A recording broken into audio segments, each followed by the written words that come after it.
Hey everyone, hope everyone's having a great day today. Today I will be discussing the health benefits of burdock root.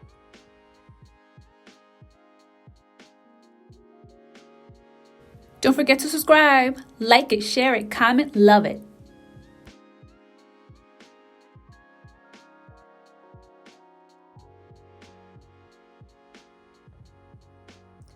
Burdock root comes from the plant burdock, also known as Artium lapa, that is related to daisies and sunflowers.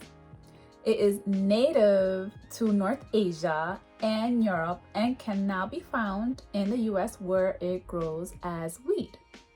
In Japan, it is called gobo roots and is cultivated as a vegetable that is typically eaten fresh or cooked, and the leaves can also be cooked.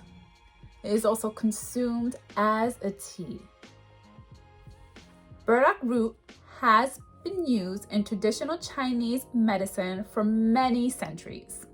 It is commonly used as a diuretic to aid in digestion.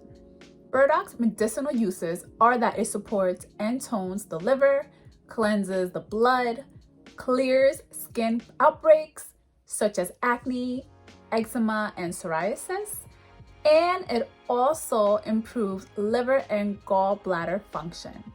Burdock may also help reduce chronic inflammation and reduce your blood sugar levels. Burdock may also slow blood clotting and may increase the risk of bleeding in people with bleeding disorders. Burdock may also cause an allergy reaction to people who are sensitive to ragweed, marigold, daisies, and many others. Burdock may also interact with certain medications. So as always, please consult with your physician before consuming burdock root. I hope everyone learned something new today, and I'll see you next time. Take care. Bye.